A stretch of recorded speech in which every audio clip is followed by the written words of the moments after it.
Hello student, मेरा नाम है संदीप मौर्य। स्वागत है आपका आपके ही चैनल लॉजिकल ब्रेन्स में। तो बच्चों, अभी तक हम पढ़ चुके थे यूक्लिड डिवीजन लेमा के बारे में और हमने उन पे बेस कुछ क्वेश्चन भी किया था। और आज हम पढ़ते हैं यूक्लिड डिवीजन एल्गोरिथम। अब बात आती है कि ये एल्गोरिथम है क्या चीज़। ठीक है, हम जानते हैं कि एक्चुअली में ये एल्गोरिथम है क्या। ठीक है, समझते हैं एल्गोरिथम क्या है। तो बेसिकली एल्गोरिथम क्या है, एक वेल डिफाइंड स्टेप्स है। ये क्या है, वेल डिफाइंड स्टेप्स है किसी भी प्रॉब्लम को सॉल्व करने का। ठीक है, जैसे मान लीजिए एल्गोरिथम अगर हम समझे तो अगर डेली लाइफ से बात करें तो हम लोग सुबह उठते हैं, उठने के बाद हम फ्रेश होने के बाद क्या करते हैं, नहाते धोते हैं। उसके बाद हम लोग स्कूल जाते हैं, अगर स्कूल जाना हो तो स्कूल जाते हैं। First bell, second bell, third bell, fourth bell attempt करते हैं। लंच होता है, 5th 6 7 छुट्टियाँ होती, घर आते हैं। तो ये काम हम डेली बाय डेली करते हैं। तो ये क्या है, एक फिक्स प्रोसेस में हो रहा है, वेल डिफाइंड प्रोसेस में हो रहा है। इसे क्या बोलते हैं, एल्गोरिथम। कोई भी काम जो एक वेल डिफाइंड मैनर में किया जाए वो क्या होता है, एल्गोरिथम। अब बात है कि ठीक है, एल्गोरिथम क्या है, वेल डिफाइंड स्टेप्स है किसी भी प्रॉब्लम को सॉल्व करने का। ये क्लियर तो हो गया। अब बात आती है कि यूक्लिड डिवीजन एल्गोरिथम क्या होता है। तो बेसिकली ये एक टेक्निक है। ये क्या है, it is a technique by which we can find the HCF of 2 और मोर नंबर्स। ये एक ऐसा टेक्निक है जिससे हम 2 या 2 से ज़्यादा नंबर का एचसीएफ फाइंड करते हैं। ठीक है, तो इसका स्टेटमेंट क्या है यूक्लिड डिवीजन एल्गोरिथम का, it is a technique used to compute HCF of 2 or more number। Euclid division algorithm एक ऐसा टेक्निक है जिसके द्वारा हम 2 या 2 से ज़्यादा नंबर्स का HCF फाइंड करते हैं। ठीक है, अब HCF फाइंड करने के लिए ये जो बेस्ड होता है, यूक्लिड डिवीजन एल्गोरिथम जो बेस्ड होता है या जिस पे वर्क करता है, वो किस पे वर्क करता है, यूक्लिड डिवीजन लेमा पे। It is based on Euclid division lemma, जो अभी पीछे हम पढ़े हैं। तो बेसिकली यूक्लिड डिवीजन लेमा को हम बार बार मतलब स्टेप बाय स्टेप जब अप्लाई करते हैं तो वो एल्गोरिथम बनता है। उसे क्या बोलते हैं, यूक्लिड डिवीजन एल्गोरिथम। तो सिंपल सा बात है, यूक्लिड डिवीजन एल्गोरिथम क्या है, एक टेक्निक है जिससे हम 2 या 2 से ज़्यादा नंबर का एचसीएफ फाइंड करते हैं। और ये यूक्लिड डिवीजन लेमा किस पे बेस है या किस पे वर्क करता है, Euclid division algorithm, Euclid division lemma पे बेस है। कौन सा, यूक्लिड डिवीजन एल्गोरिथम। क्लियर हो बात। अब बात करते हैं कि एचसीएफ निकालने का मेरे पास ऑलरेडी मेथड था ही। अगर आप बोल रहे हैं, आपको ये क्वेश्चन हो सकता है, सर आप बोल रहे हैं कि यूक्लिड डिवीजन लेमा क्या है, एचसीएफ निकालने के लिए यूज किया जाता है। तो आपका ये क्वेश्चन हो सकता है, सर एचसीएफ निकालने का मेरे पास मेथड तो था ही, प्राइम फैक्टराइजेशन मेथड। ठीक है, आपका ये क्वेश्चन हो सकता है कि सर हमारे पास एचसीएफ फाइंड करने के लिए प्राइम फैक्टराइजेशन मेथड तो था ही, हम इसमें एचसीएफ कैसे निकालते थे। सपोज मेरे पास 18 है और सपोज 24 है, इसका एचसीएफ निकालते थे तो हम क्या करते थे, पहले 18 का प्राइम फैक्टर निकालते थे। 2 से करेंगे तो 9 जाएगा, 3 से 3, 3 से 1, मीन्स 18 का हम जब प्राइम फैक्टर निकालते थे तो 2 इंटू 3 इंटू 3 आता था। इसी तरीके से जब 24 का हम प्राइम फैक्टर निकालते थे, 2 से किया 12, फिर 2 से किया 6, 2 से किया 3 और 3 से किया तो 1। इसका प्राइम फैक्टर क्या आ गया 24 का, 2 इंटू 2 इंटू 2 इंटू 3। फिर हम कॉमन देखते थे कि कॉमन क्या है। तो यहाँ पे HCF क्या आ जाएगा मेरा, जो कॉमन फैक्टर है, इट मीन्स 6। तो आपका क्वेश्चन ये हो सकता है, सर मेरे पास जब प्राइम फैक्टराइजेशन मेथड था ही HCF निकालने के लिए, तो हम यूक्लिड डिवीजन लेमा क्यों पढ़ रहे हैं, सॉरी यूक्लिड डिवीजन एल्गोरिथम क्यों पढ़ रहे हैं, हम इससे भी तो HCF निकाल सकते हैं। तो यहाँ पे बात आती है कि छोटे छोटे HCF अगर निकालना है तो हम प्राइम फैक्टर से निकाल सकते हैं। लेकिन अगर मैं आपसे पूछ दूं कि आप इसका फैक्टर निकालिए, 4 0 3 4 2 3 8 9, अब इसका HCF निकालिए, तो हम कब तक इसका प्राइम फैक्टर निकालेंगे। बहुत बड़ा मेथड हो जाए, बहुत टाइम टेकन, ऐसा नहीं कि नहीं आ पाएगा, बहुत टाइम टेकन प्रोसेस है। तो ऐसे बड़े बड़े नंबर का HCF निकालने के लिए हम क्या करते हैं, यूक्लिड डिवीजन एल्गोरिथम का यूज करते हैं, जो किस पे बेस है, यूक्लिड डिवीजन लेमा पे। ठीक है, तो अब सीखते हैं कि कैसे हम यूक्लिड डिवीजन एल्गोरिदम का यूज करके हम एचसीएफ फाइंड करेंगे 2 या 2 से ज़्यादा नंबर्स का। ठीक है, तो ध्यान से देखिए, समझिए प्रोसेस को। देखिए ये क्वेश्चन है, find the HCF of 18 and 38 by Euclid division algorithm. ऐसे क्वेश्चन को सॉल्व करने के लिए सबसे पहला स्टेप क्या होता है सॉल्यूशन में, आप जो 2 गिवन नंबर है इसमें से जो बड़ा है उसको ए मान लीजिए। Let A is equal to 38, ठीक। जो छोटा है उसको बी मान लीजिए, बी इज इक्वल टू 18, ठीक है। अब आप क्या करेंगे, सबसे पहले जैसे हम लॉन्ग डिवीजन मेथड से एचसीएफ निकालते थे वैसे निकाल लेंगे। 38 बड़ा नंबर है, ये डिविडेंड हो जाएगा, 18 छोटा है डिवाइजर हो जाएगा। इसको डिवाइड करेंगे, 18 2 जा 36, कितना बचा 2, ठीक है। अब ये रिमाइंडर 2 हो गया। अब फिर हम तब तक करते हैं जब तक रिमाइंडर 0 ना आ जाए। 2 मेरा रिमाइंडर हो गया। अब जो मेरा डिवाइजर था, अब ये क्या बन जाएगा, डिविडेंड, और रिमाइंडर क्या बन जाएगा, डिवाइजर। अब फिर से डिवाइड इसमें करेंगे, तो 2 का 18 में डिवाइड करेंगे, 2 9 जा 18, रिमाइंडर क्या आ गया 0। जब मेरा रिमाइंडर 0 आ जाए तो मेरा जो डिवाइजर होता था यही क्या हो जाता है, एचसीएफ। क्लियर है बात। तो इसी चीज़ को हम यहाँ अप्लाई करेंगे। कैसे करते हैं, हमने let A equal to 38, B equal to 18, बड़े नंबर को हमने ए मान लिया, छोटे नंबर को बी। अब यूक्लिड डिवीजन लेमा का यूज करते हैं, by Euclid division lemma. A equal to क्या होता है, बी क्यू प्लस आर। हम तब तक ये लेमा बार बार स्टेप लगाएंगे जब तक मेरा रिमाइंडर 0 ना हो जाए। जब रिमाइंडर 0 आ जाएगा तो जो मेरा डिवाइजर होगा, मतलब बी की जो वैल्यू होगी वही क्या हो जाएगी, एचसीएफ। कैसे लगाते हैं, 38 है, 38 लिख दिया, इक्वल टू बी की वैल्यू 18 है, 18 लिख दिया। अब आप जब 38 को 18 से डिवाइड किए थे तो इसका क्वेश्चन कितना आया था, 2, क्वेश्चन के प्लस क्वेश्चन लिख दीजिए, प्लस रिमाइंडर कितना आया था, देखिए 2। अब इसके बाद देखिए रिमाइंडर 0 नहीं आया है, मतलब फिर से हम यूक्लिडियन लेमा लगाएंगे। अब ये कैसे लगाते हैं, आप इधर ना देखिए, सिंपल सा प्रोसीजर है, आप यहाँ से देख सकते हैं। जो मेरा डिवाइजर था अब वो क्या बन जाएगा, डिविडेंड बन जाएगा, मीन्स 18 यहाँ पे आ जाएगा इक्वल टू, और जो मेरा रिमाइंडर था वो डिवाइजर बन जाएगा, ठीक है। जो मेरा रिमाइंडर था वो डिवाइजर मतलब 2, और हमने 2 का जब 80 से डिवाइड किया था क्वेश्चन कितना था 9, तो हम यहाँ लिख देंगे 9, प्लस रिमाइंडर कितना आया था, देखिए 0। अब जिस स्टेप में रिमाइंडर 0 आ जाए तो मेरा जो डिवाइजर था, ठीक है, इट मीन्स जो बी की वैल्यू है वही क्या हो जाएगा, एचसीएफ। तो यहाँ पे एचसीएफ कितना आ जाएगा, 2। ये बात समझने वाली बात है, आराम से समझिएगा तो समझ में आ जाएगा, ठीक है। फिर से समझते हैं, ए की वैल्यू 38 था, बी की वैल्यू 18 था, हमने यूक्लिडियन लेमा पे फिट किया इसको, ए 38 और बी 18। जब 18 को 38 से डिवाइड किया तो क्वेश्चन आया 2, रिमाइंडर आया था 2। क्लियर बात। लेकिन रिमाइंडर 0 नहीं आया था, जब तक हम करेंगे स्टेप तब तक रिमाइंडर 0 ना आ जाए। फिर हमने क्या किया, 18 को डिवाइड किया 2 से, तो जो अब यहाँ समझेंगे, यहाँ थोड़ा कन्फ्यूजन क्रिएट हो सकता है आपके लिए, तो हम क्या करेंगे, यहाँ से जानेंगे जब मेरा रिमाइंडर 0 नहीं आया हो तो जो मेरा डिवाइजर है वो अब डिविडेंड बन जाएगा, रिमाइंडर डिवाइजर बन जाएगा, ठीक है। ये बात समझिए। फिर हमने जब डिवाइड करेंगे 2 से 18 को तो 9 आ जाएगा, क्वेश्चन देखिए 9 आया है और रिमाइंडर 0, ठीक। एक और एग्जाम्पल समझते हैं, क्लियर हो जाएगा, ठीक है।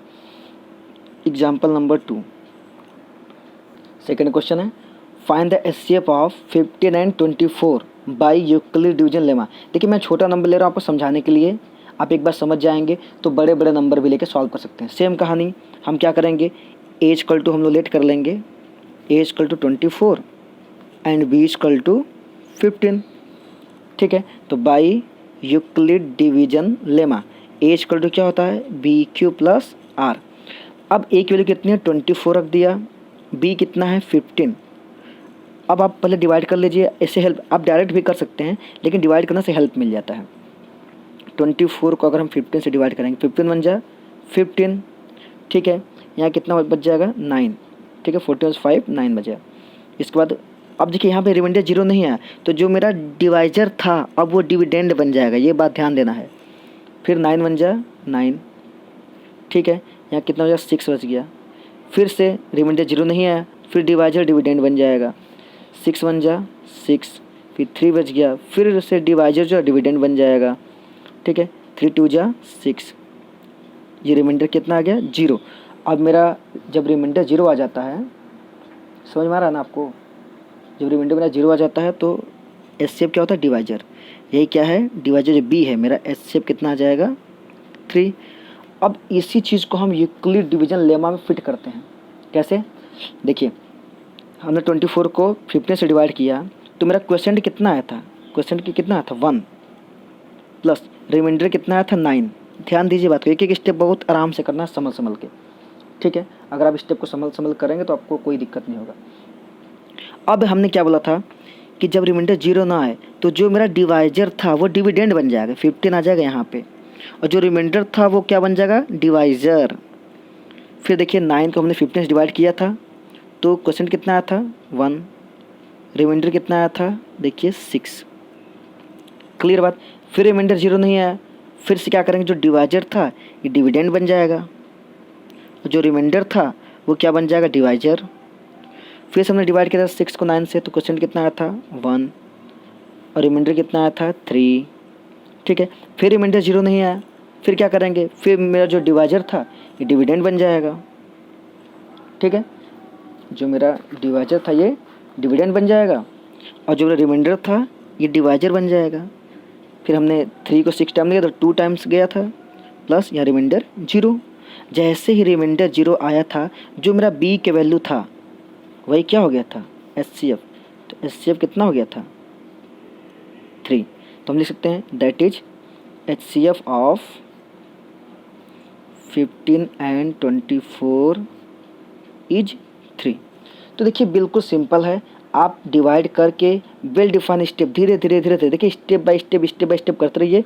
स्टेप सिंपल सा है, डिविडेंड डिवाइजर, डिवाइड करेंगे क्वेश्चन रिमाइंडर आएगा, रिमाइंडर अगर 0 नहीं आया तो जो आपका डिवाइजर था वो डिविडेंड बन जाएगा, जो रिमाइंडर था वो डिवाइजर बन जाएगा। फिर डिवाइड करिए, फिर क्वेश्चन रिमाइंडर मिलेगा, फिर रिमाइंडर 0 नहीं मिला, फिर रिमाइंडर 0 नहीं मिला तो क्या करेंगे, जो डिवाइजर था वो डिविडेंड बन जाएगा, जो रिमाइंडर था वो फिर से डिवाइजर बन जाएगा। बस यही स्टेप लगाते रहिए, कब तक, जब तक रिमाइंडर 0 ना आ जाए। क्लियर बात। आप खुद से प्रैक्टिस करेंगे, बहुत ही सिंपल मेथड है, ट्राई करेंगे आ जाएगा। अब सीखते हैं कि क्या होते हैं प्राइम नंबर और क्या होते हैं कंपोजिट नंबर। हमें पता है आप छोटी क्लास में पढ़े होंगे, पर यहाँ पे थोड़ा डेफिनेशन अलग है। छोटी क्लास में हम ये पढ़े थे कि प्राइम नंबर क्या होता है, a number which is divisible by 1 and it's self, ये पढ़ा था। पर यहाँ पे इससे काम नहीं चलने वाला है, हम ऐसे पढ़ेंगे यहाँ पे, a number which has exactly 2 factors. क्या लिखेंगे हम लोग, a number which has exactly 2 factors is known as prime number. कुछ एग्जाम्पल देख लेते हैं। जैसे हमने 2 का फैक्टर करेंगे तो 2 का फैक्टर होता है 1। फैक्टर मीन्स ये नंबर किससे किससे डिविजिबल है, 2 1 से डिविजिबल है और 2 से डिविजिबल है। सपोज हमने 3 को डिवाइड किया, 3 1 से डिविजिबल है, 2 से डिविजिबल है, 3 से डिविजिबल है। 4 को किया, 4 1 से डिविजिबल है, 2 से डिविजिबल है और 4 से डिविजिबल है।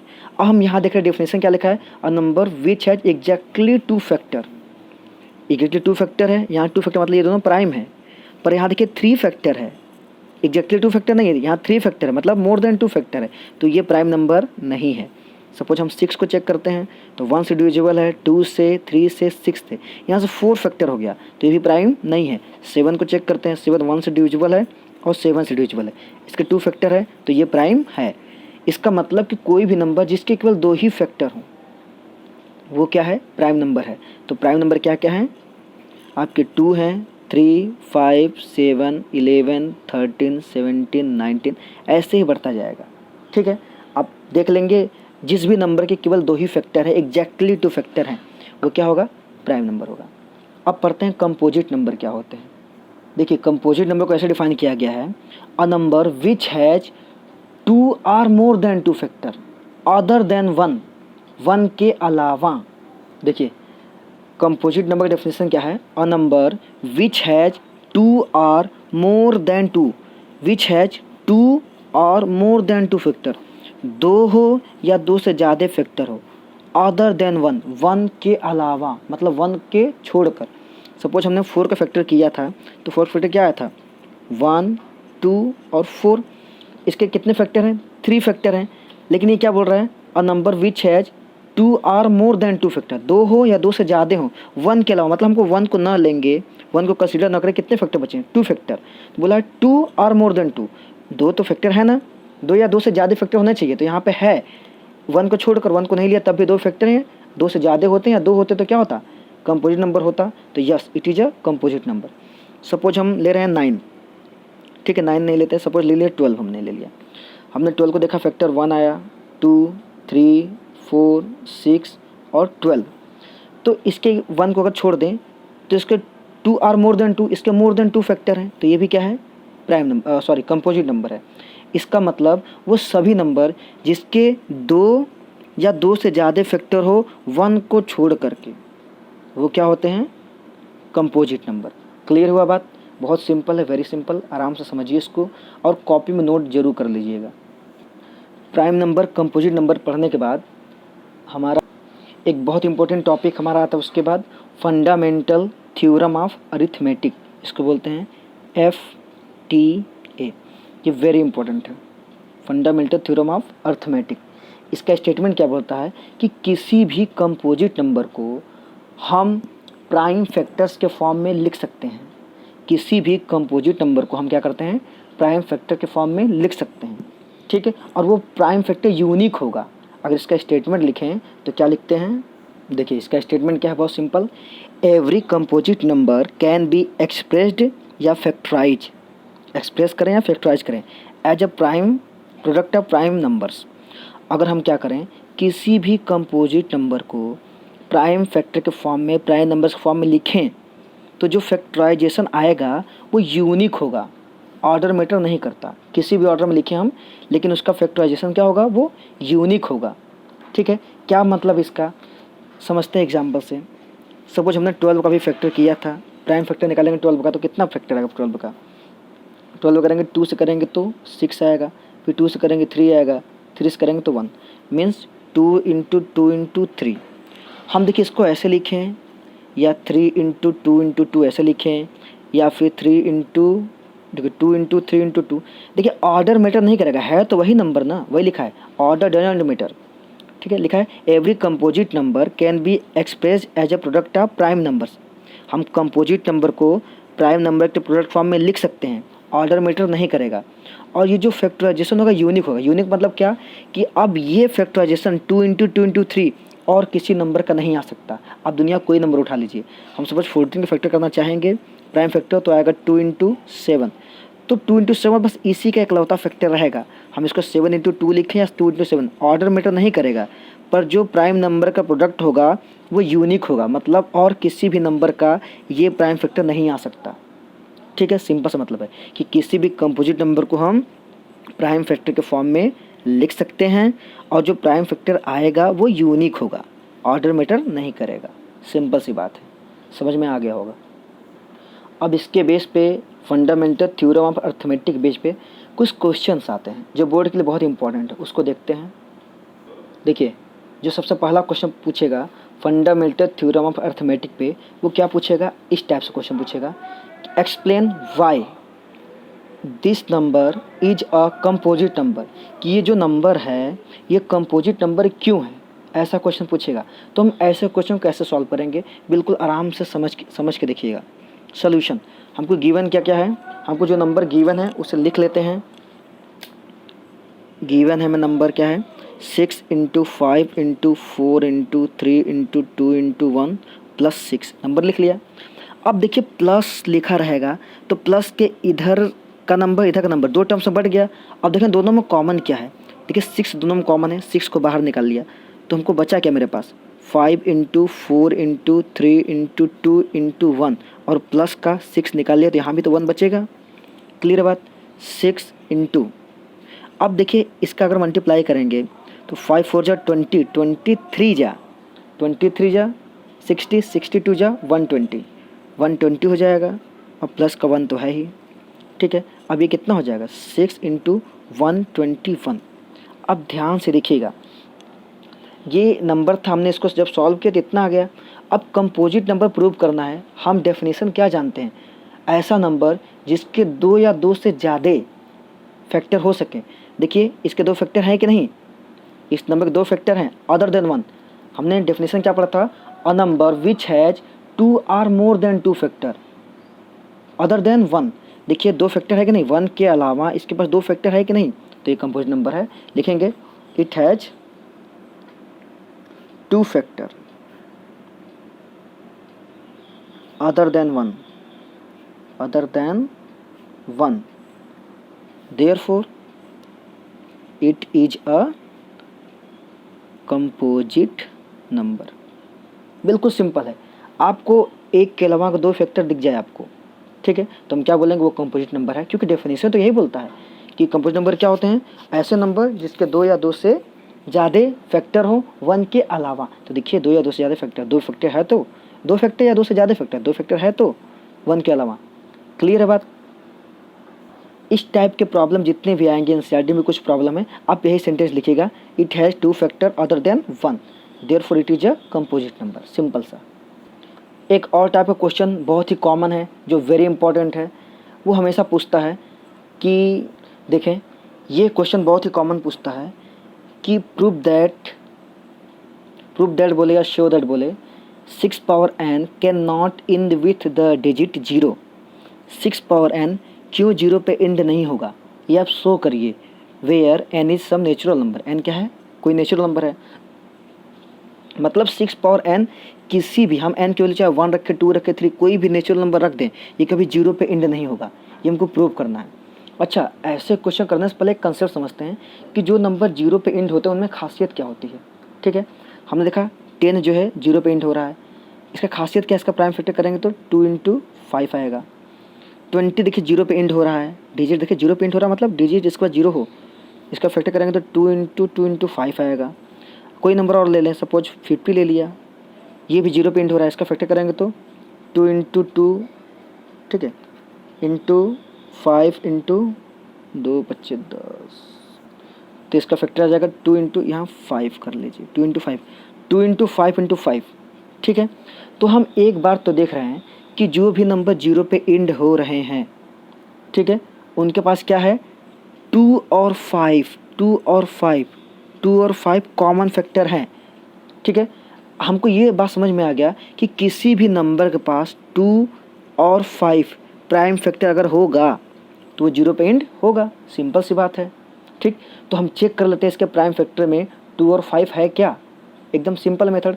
तो सॉल्यूशन कैसे करते हैं, हम लिखेंगे bye fundamental theorem of arithmetic. देखिए ये प्राइम फैक्टर सबका फिक्स होता है, किसके बेस पे, FAT, अभी हमने पढ़ा फंडामेंटल थ्योरम ऑफ अर्थमेटिक, कि किसी भी नंबर का जो प्राइम फैक्टर होता है ये यूनिक होता है।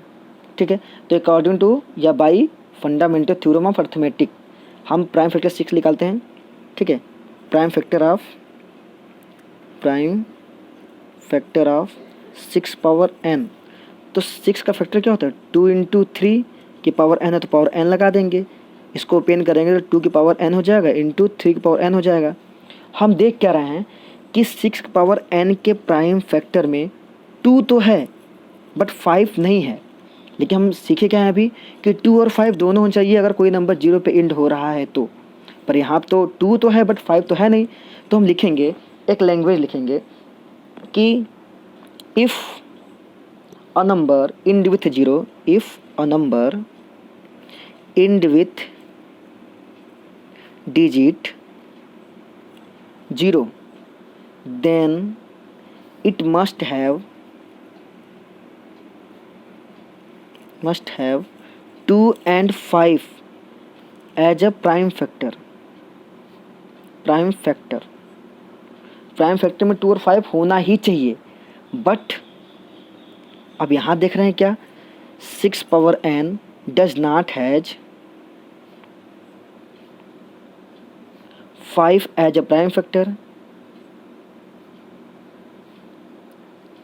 लेकिन 6 पावर n में तो 5 तो प्राइम फैक्टर है ही नहीं, therefore 6 power n can not end with digit 0। 6 power n can not end with the digit 0,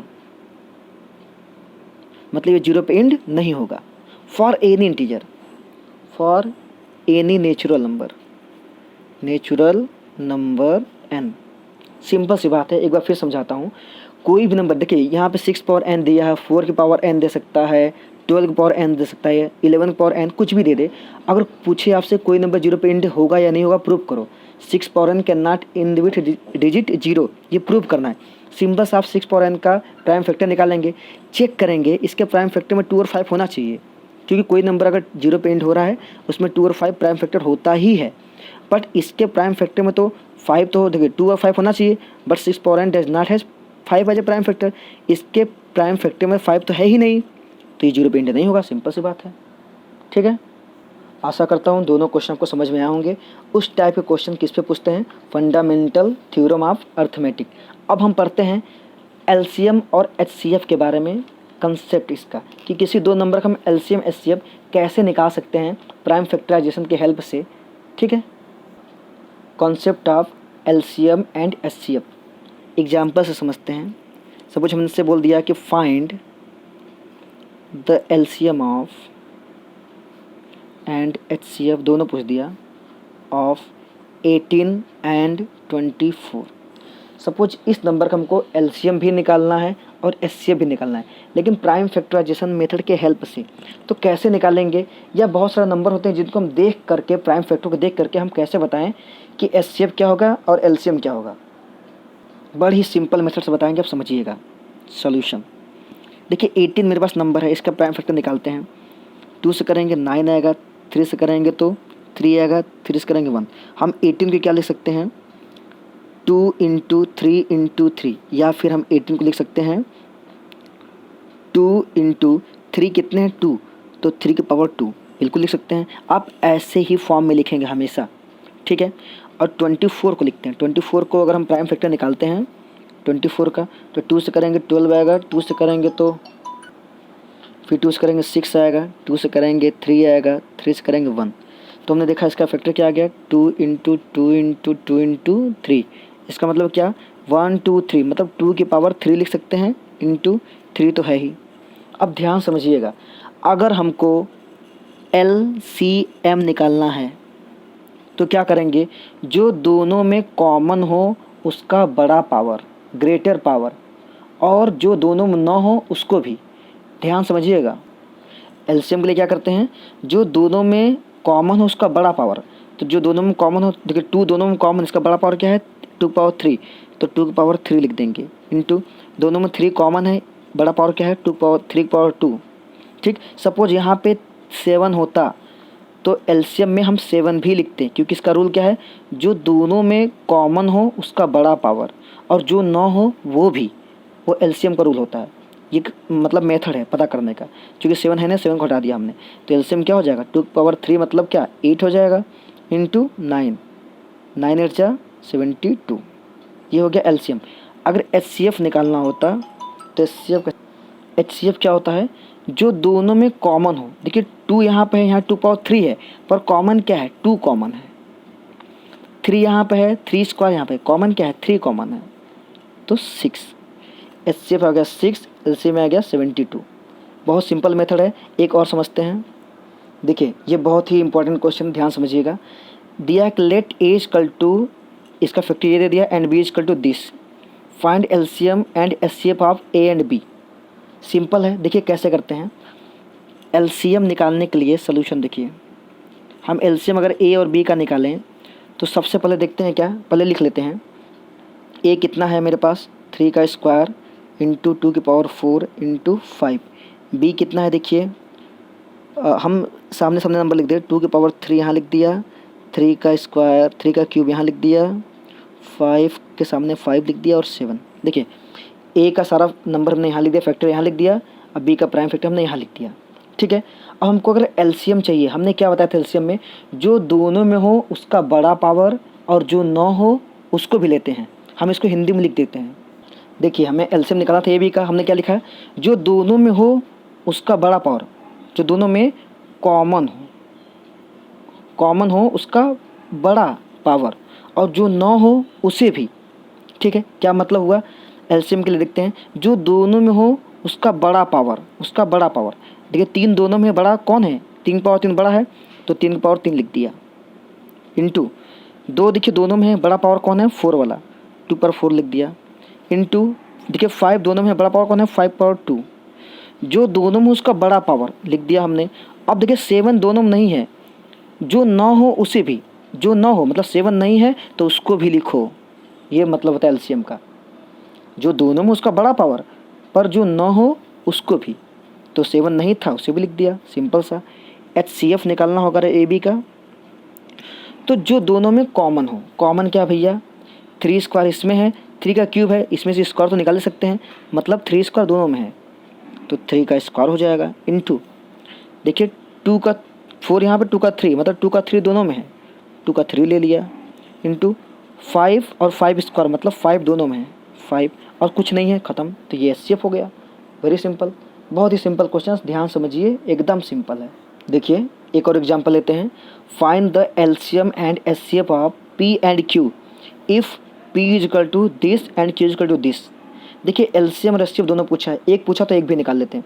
तो पूछा है कि एलसीएम और HCF बताइए, अगर P के लिए इतना, Q के लिए, सेम कहानी है, P गिवन है एक्स स्क्वायर वाई क्यूब और जेड, Q कितना है एक्स वाई पावर 4 और जेड का क्यूब। अगर हमको एलसीएम निकालना है तो हमने क्या बोला था, जो दोनों में कौन उसका बड़ा पावर, एक्स दोनों में कॉमन है, बड़ा पावर क्या है, एक्स स्क्वायर हो गया, वाई दोनों में कॉमन है, बड़ा पावर क्या है 4 है, देखिए क्यूब यहाँ 4 है तो वाई पावर 4 हो जाएगा, जेड दोनों में कॉमन है तो बड़ा पावर क्या है, जेड पावर 3, सिंपल सा। HCF निकालना है, जो दोनों में कॉमन हो, देखिए एक्स दोनों में कॉमन है, वाई क्यूब दोनों में कॉमन है, जेड दोनों में कॉमन है, सिंपल सा, क्लियर हो गया।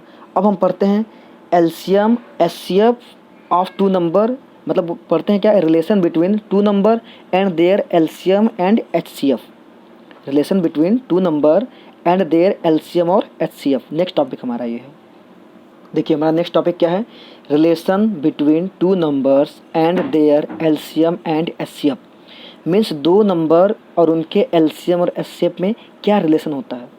तो हमने मान लिया let A and B are 2 numbers, ठीक है, तो जो इनका रिलेशन होता है वो होता ये है कि product of 2 number, product of 2 numbers मतलब इन्हीं 2 नंबर का प्रोडक्ट जो होगा वो इक्वल होता है अपने एलसीएम और HCF के प्रोडक्ट के, ठीक है, मतलब product of their LCM and HCF, means 2 number और उनके LCM HCF में क्या रिलेशन होता है, 2 नंबर और उनके LCM और HCF में क्या रिलेशन होता है, उन दोनों नंबर का प्रोडक्ट जो होता है उन्हीं नंबर के LCM और HCF के प्रोडक्ट के इक्वल होता है। क्या मतलब इसका, प्रोडक्ट ऑफ 2 नंबर, अगर A और B 2 नंबर है तो हम लिख सकते हैं A into B, product of 2 number equal to product of their LCM और HCF। अगर हम उसके LCM का, LCM ऑफ A और B का LCM निकालें और HCF निकालें किसका, A और B का, और उनका प्रोडक्ट करें तो ये दोनों क्या होते हैं, बराबर होते हैं, ठीक है। ये रिलेशन होता है किसमें, 2 नंबर और उनके LCM और HCF में रिलेशन, ठीक है। बहुत ही सिंपल है, बहुत ही साधारण है, इनके बेस पे हम क्वेश्चन करते हैं कुछ, ठीक है। कुछ एग्जांपल्स लेते हैं जिससे आपको बेटर समझ में आएगा, या इसको चेक करते हैं क्या सही है, तो इसका हम चेक करते हैं, इसको चेक करते हैं एक एग्जांपल लेकर के, ठीक। हम, मेरे पास 2 नंबर है, 18 है एंड 24 है, ठीक है। ये 2 नंबर है, हम इनका LCM निकालते हैं, HCF निकालते हैं और इस पे रख के वेरीफाई करते हैं क्या ये वेरिफिकेशन हो पाता है इसका, ठीक है। तो हम करते क्या है, 2 नंबर है मेरे पास, इसका LCM निकालते हैं, LCM निकालेंगे 18 और 24 का, तो हमने पीछे निकाला था 72 आया था, और HCF निकालेंगे तो 6 आया था। बहुत सिंपल है, आप निकाल के देख सकते हैं, इन दोनों का LCM निकालेंगे 72 आएगा, HCF कितना आएगा 6। तो हम देखते हैं कि क्या ये सही है, क्या इसको वेरीफाई कर रहा है। हम देखते हैं प्रोडक्ट ऑफ 2 नंबर मतलब A into B, A means 18 और B मीन्स 24 रख दिया, LCM कितना है 72, HCF कितना है 6, तो 18 और 24 का जब मल्टीप्लाई करूँगा तो आ जाएगा हमारा 432, और जब इसका मल्टीप्लाई करूँगा ये भी कितना आ जाएगा 432। तो हमने देखा कि LHS इक्वल टू RHS है, LHS इक्वल टू RHS है। इसका क्या मतलब हुआ कि हमारा जो ये रिलेशन है ये वेरीफाई हो गया कि किसी भी दो नंबर का जो प्रोडक्ट होता है वो इक्वल होता है उसी दो नंबर के LCM और SCM के प्रोडक्ट के। ठीक है, बहुत ही सिंपल। अब एग्जाम में क्वेश्चन कैसे पूछता है उसको समझते हैं। देखें, एक क्वेश्चन हमारे पास है, the LCM and SCF of two numbers are 360 and 9। देखिए रिस्पेक्टिवली, मतलब LCM कितना है 360, SCF कितना है 9। रिस्पेक्टिवली मतलब जो पहले हुआ, जिसका बाद पहले हुआ उसका पहला वैल्यू है, जिसका बाद में हुआ उसका दूसरा वैल्यू है। The LCM SCF of two number are 360 and 9। LCM 360 है, SCF 9 है। इफ़ वन नंबर इज 45 और एक नंबर भी दे दिया है, दो नंबर का LCM था 360 और दो नंबर का SCF कितना था 9। ठीक है, दो नंबर का, देखिए दो नंबर का जो LCM है, ये थोड़ा क्लियर नहीं आ रहा है, क्या हुआ है। देखिए क्वेश्चन क्या है, बहुत ही सिंपल है कि the LCM and SCF of two number are 360 and 9। ठीक है, जो LCM है और SCF है टू नंबर का वो कितना है, the LCM and SCF of two number are 360 and 9 respectively. LCM है 360, SCF है 9 रिस्पेक्टिवली। ठीक है, इफ़ वन नंबर इज़ 45, अगर एक नंबर 45 है तो फाइंड द अदर नंबर। बहुत सिंपल सोल्यूशन करते हैं। ठीक है, हमें गिवन क्या है पहले उसको नोट कर लेते हैं। गिवन है कि जो LCM है, ठीक है, जो LCM है वो कितना है 360 रख दिया, और जो SCF है, SCF कितना है हमारा 9 है। ठीक है, फर्स्ट नंबर जो है A, हम इसको A मानते हैं, वो कितना है 45। सेकेंड नंबर B पूछ रहा हमसे, B क्या होगा हमसे पूछ रहा है, सेकेंड नंबर। ठीक है, हमसे बोला है the LCM and SCF of two number are 360, LCM 360, SCF 9 था। वन नंबर मतलब A कितना है 45। ठीक, तो हमसे पूछा क्या है, find the other number means B की वैल्यू हमसे पूछ रहा है। तो हम कैसे, तो हम फार्मूला अप्लाई करते हैं। हम जानते हैं product of two number equal to their LCM into HCF। देखिए बैटरी थोड़ा ख़त्म हो रहा है इसलिए थोड़ा धुंधला दिख रहा है बार बार। ठीक है, जल्दी से हम करने की कोशिश करते हैं इसको। A की वैल्यू कितनी है 45, B मुझे नहीं पता, LCM कितना है 360, देखिए यहाँ पे, SCF कितना है 9। तो अगर हम यहाँ से B की वैल्यू निकालनी चाहेंगे तो 360 इंटू 9 डिवाइडेड बाई 45, 9 1 जा 9, 9 5 जा 45। ठीक है, 5 से इसको कट करेंगे तो हमारा आ जाएगा ऐसा में कि 72, बीच कल्टू आ जाएगा 72। आप करके देखिएगा आंसर। तो बहुत सिंपल क्वेश्चन है, इसके बेस पे क्वेश्चन आते हैं। तो अगर आपको वीडियो अच्छा लग रहा है मेरा तो लाइक करें, सब्सक्राइब करें, बेल आइकन प्रेस करें, और अच्छी बात यह है कमेंट किया करिए कि सर मुझे हेल्प मिल रहा है। अगर आप कमेंट करेंगे तो हमें पता चलेगा आपको हेल्प मिल रहा है कि नहीं। मैं और मेहनत करके वीडियोज़ बनाऊँ और अच्छे से एक्सप्लेन करूँ, या इतना में काम चल जा रहा है। आप कमेंट ज़रूर किया करिए। ठीक है, thank you so much, have a nice day. Battery ख़त्म हो रहा है इसलिए थोड़ा धुंधला दिख रहा था, उसके लिए थोड़ा से खेद है।